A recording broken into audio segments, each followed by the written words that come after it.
Hello, welcome back to Let's Play Knights of the Old Republic, and this will be going on right after the one with all the cutscenes. Greetings, my young pupil. Your progress. Not right now. I want to ask. Not right now. You have learned much, yet there is much more for you to still understand. When you feel that you are ready to continue your... Okay, so we did the montage with the Jedi training.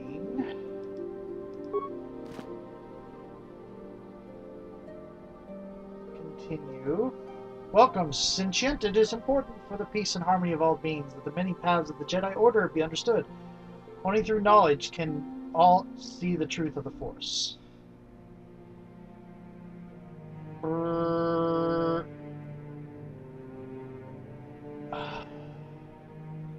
This is not what I'm here to talk about. Let's see. Guardian is warrior type. Consular is midway.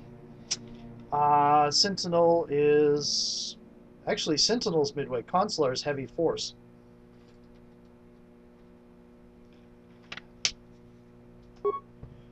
Battle against the forces of evil. Combat training. Use of the lightsaber. Slow skill progress. Fast feat progression. 4 force points per level. Balance to the universe, less on physical combat, more on mental disciplines. Slow skill, slow feat. Heavy on the force. Ferret out deceit, and this is the scoundrel thing. Mental balance. Average skill, slow feat. 6 force points. Okay, I might go for the Guardian. But that's not where I'm looking for. Is this? That's a workbench. That's not what I want.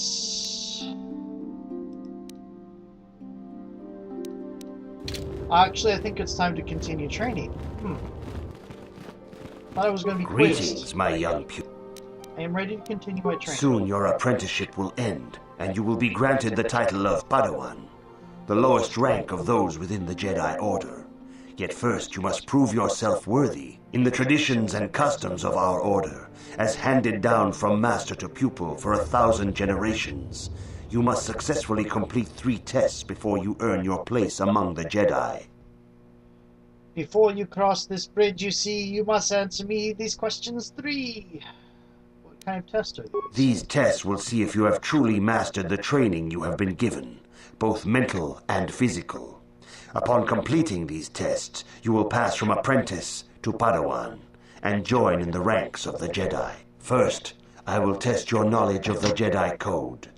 These tenets must always guide your actions. In everything you do, you must always be conscious of their wisdom.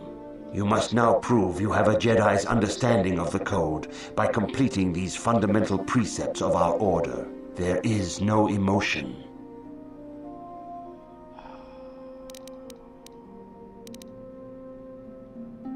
There is no emotion. There is knowledge. That is not correct, apprentice. There is no shame in admitting weakness. Feel free to speak to the other Jedi in the Academy if you require assistance. They will gladly share their knowledge with you. Return when you feel you are worthy to face the challenge. So we have to talk to these people. Hello, Bastila. If you have questions, you should direct them toward the Jedi Council. You won't talk to us. Greetings, young apprentice. Have you come seeking knowledge of the past? Those who do not learn from history are doomed to repeat it, or so they say. As a chronicler of the Academy here on Dantooine, I feel it is my duty to share the history of our order with the newly initiated. Unfortunately, our recent history is one of tragedy and bloodshed. The Mandalorian Wars, the fall of Revan and Malak, the rise of the Sith. There are important lessons to be learned from these events, if we do not wish to repeat the mistakes of our past. I seek knowledge of the Jedi Code. All Jedi must know the Code. Its tenets are the fundamental teachings of our order. Think and meditate on these truths, apprentice. There is no emotion. There is peace. There is no ignorance. There is knowledge. There is no passion. there is serenity. There is no chaos, there is harmony. There is no death, there is the Force. Knowledge of the code will lead you to the rank of Padawan, and knowledge of the Order and its history will guide you down the path of the light. Tell me the history. Of course, I could not tell you the entire history of our Order. The Jedi have existed for thousands upon thousands of years. We are as old as the Republic itself. Instead, I will begin 40 years ago with the War of Exar Kun. Like Malak and Revan, Exar Kun was a Jedi who fell to the dark side and led an army against the Jedi and the Republic. Exar Kun was defeated, but the war left both the Republic and our own Order severely weakened. For 20 years we struggled to rebuild, trying to erase the scars of the terrible conflict. What does this have to do with Revan? All things in time. You shall learn that history is an intricate weaving of many events. No one thing can be understood without the proper context. 20 years ago, the Mandalorians, aware that the Republic was in a weakened state, began conquering small worlds on the Outer Rim. They were careful to choose only planets outside the Republic's jurisdiction. After much debate, the Senate chose not to intervene. As long as the Mandalorians avoided planets that were members of the Republic itself, there would be no retaliation. But we ended up in war anyway. The Mandalorians stockpiled resources from their conquered worlds, preparing for a massive assault. 7 years ago, they launched a simultaneous attack in 3 separate sectors of Republic space. The Senate had no choice but to retaliate with the entire Republic fleet. The Mandalorian Wars had begun. Did the Jedi join in? The Republic petitioned the Jedi Council for aid, but there were many factors to consider before we allowed ourselves to be drawn into another conflict, so soon after the war with Exar Kun. While the Jedi Council preached patience, there were many among our Order who were eager for us to join the battle. 2 young knights in particular demanded immediate action, Revan and Malak. They rallied many of the Jedi to their cause, and against the wishes of their masters, joined the Republic fleet battling the Mandalorians. Revan was a brilliant military leader, and the Republic fleet began to win victory after victory. 4 years ago, the Mandalorians surrendered unconditionally. How did Revan fall to the dark side? Revan and Malak were heroes, the great saviors of the Republic. A third of the Republic fleet was under their direct command, and then something happened. Instead of returning after the war's end, the ships under Revan's command went deep into unexplored space. They claimed to be searching for the last remnants of the Mandalorian fleet. All contact was lost. For many months it was assumed some great disaster had befallen the entire fleet. Everyone thought they were dead. There were unsubstantiated rumors of Revan and Malak being seen on a number of different planets during these months, scattered sightings that were never confirmed. Where did they disappear to? Perhaps they simply went far beyond the edges of Republic space. Maybe they found previously undiscovered hyperspace routes to the ends of the galaxy. Nobody knows for certain. 3 years ago, Revan and Malak returned at the head of a massive invasion fleet. Revan had assumed the title of Sith Lord. The hero had become a conqueror. Where did he get the ships for the Sith? Some of the ships in the Sith fleet are those that were under Revan's command during the Mandalorian Wars, but many more are of an alien design we've never seen before. The source of this massive fleet is one of the many things about the Sith we cannot explain. It seems impossible to have created it in such a short time, yet we cannot deny its existence. The source of the Sith soldiers is unfortunately much easier to understand. Initially, the bulk of the force were former Republic soldiers who had served under Revan. With each conquest, thousands more flocked to join the invaders, swelling their numbers. Even many of our own Order have betrayed us, lured by Sith promises of riches and power. So what happened next? For 2 years, the Sith were all but invincible. Fortunately, Bastila and her battle meditation allowed the Republic to win a few key victories, and kept the Sith from total triumph. In desperation, we set a trap for the Dark Lord. Bastila was with the strike team that tried to capture Revan, as you probably know. She was there at Revan's end. That was nearly a year ago, but things have not improved. Malik has stepped in and assumed the mantle of Dark Lord for himself, though he's far from Revan's equal in strategy or tactics. Still, his fleet continues to grow in both ships and soldiers. If we do not find some way to stop the Sith soon, Malik will overwhelm us with sheer numbers. I like the way they very carefully use terms like end rather than death for Revan. I know exactly why, and most people who watch this know why. What can I learn from Revan's history? Revan's tale shows us how even the greatest of Jedi can fall to the dark side. You must always be on guard against the evil that dwells within you. Think hard upon this lesson.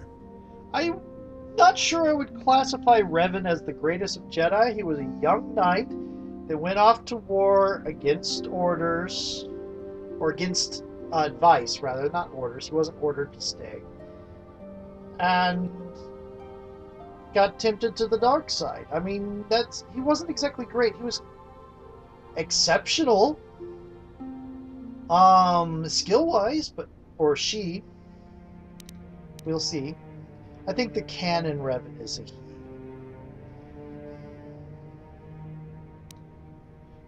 And of course, I've led on something that anybody who doesn't know the story might be aware of now. I will think on this, Master Dorak. May the Force be with you. Okay. Let's talk to these. Good evening, apprentice. I trust your training goes well.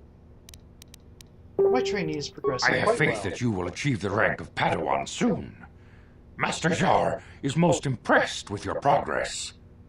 May the Force be with you, apprentice. And I forgot to turn off Facebook, apparently. Hi, Bestila. I see you insist on wandering the halls of our enclave when you should be busy studying your lessons. My training is going well. It appears that soon you will achieve the rank of Padawan. Master Jar is most impressed with your progress, but I cannot help but wonder if you move forward too quickly. Yep. I mean, Vader was a very impressively skilled Jedi too, but he wasn't exactly great. He didn't have time. He wasn't a Jedi long enough to achieve great. Great is a title that is thrown around way too much sometimes. Greetings, my young pupil. Your progress has been most remarkable so far. Are you here to continue your training in the ways of the Force, Jedi? Yes. Soon your apprenticeship will end, and you will be granted the title of Padawan, the lowest rank of those within the Jedi Order.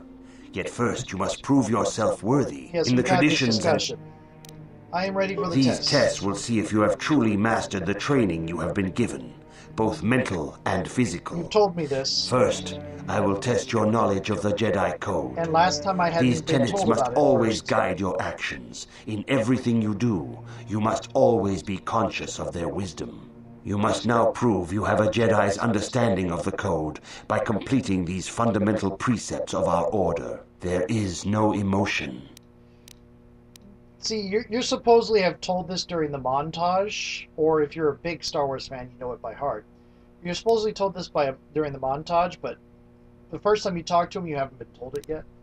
There is no ignorance.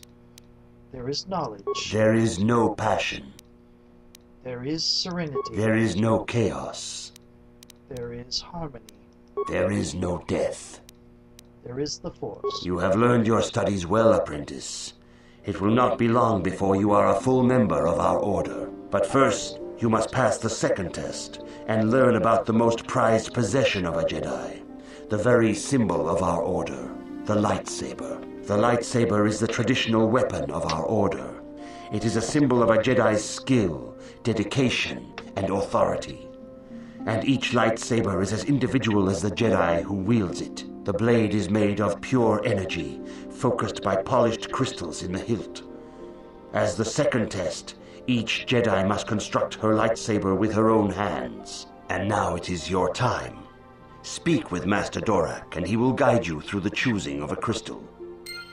You see, here's the thing. I love the fact they say each lightsaber is as unique as its wielder. And this is a game where there isn't much there's some flexibility, but there's not much flexibility. in the lightsabers. So, and your characters, there's some flexibility, but there's not much again. So, yeah. Your lightsaber's as individual as you are. You're as individual and unique as every other main character who's played this game. Dorak. Ah, you have come, young apprentice, at Master Zar's bidding. He sees great promise in you, as do I. The time has come for you to choose the color of your lightsaber. This color also reflects your demeanor and position within the Order. I think I am going to go with the Guardian. Blue is the color of the Jedi Guardian. This Jedi battles against the forces of evil and the dark side. They focus more on combat training and use of the lightsaber. Yellow is the color of the Jedi Sentinel. This Jedi ferrets out deceit and injustice, bringing it to light. They focus less on combat and more on other skills and abilities. Green is the color of the Jedi Consular. This Jedi seeks to bring balance to the universe. They mediate between other groups, using their powers to end conflict and preserve peace. I have mission to be a scoundrel, so I am probably going to be a Guardian. I think so. Indeed. We shall see. I will now ask you questions, and your responses will indicate which class you lean most towards. Really? A woman and her small child are beset by a desperate-looking group of thugs. They're menacing her with weapons, and she screams to you for help. What do you do?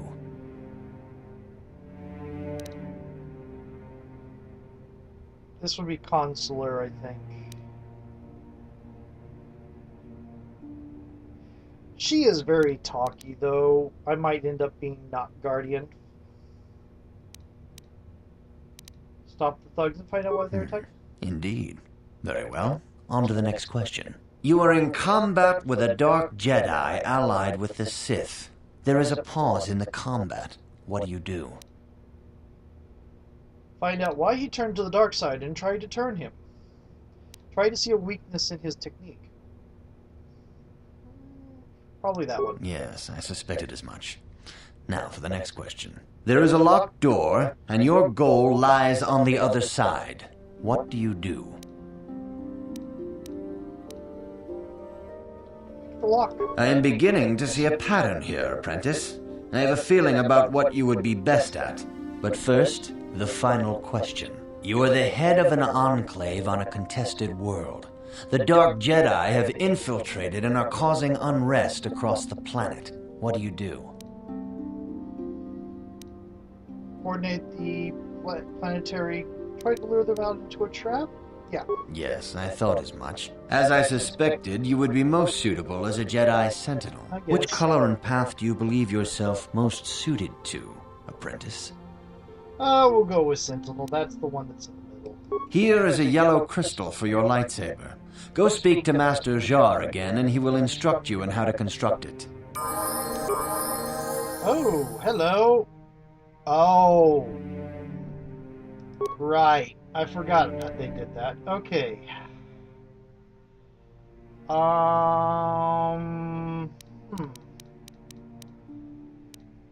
Let's see. Persuade. Awareness. Treat injury. Okay.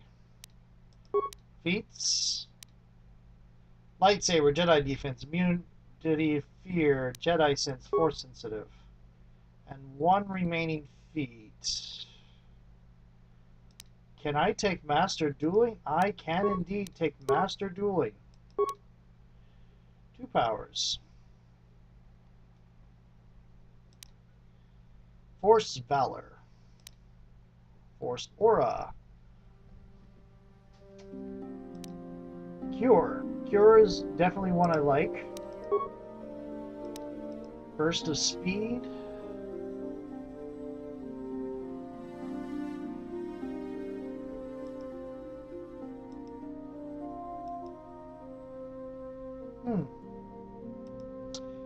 I like Burst of Speed. We'll add Burst of Speed. Did I just level up again? No, I got light points added. Okay. Earth, move out of the way.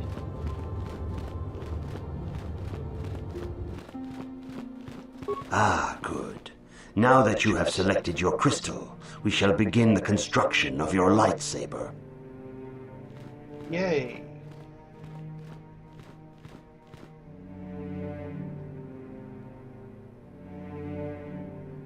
There's a little lightning bolt thing off to the side. It looks like it's cut out of cardboard. Crystal, yellow. None. Also none.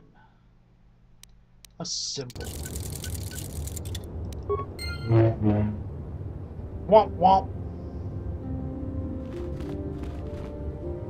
You have done extremely well in constructing your lightsaber, apprentice. Your crystal seems to have been set perfectly.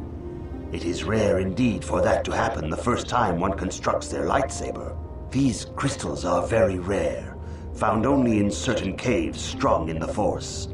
By adding crystals to your lightsaber, you can alter or enhance its properties. There have even been unconfirmed rumors of certain Force-sensitive caves here on Dantooine that may hold these crystals.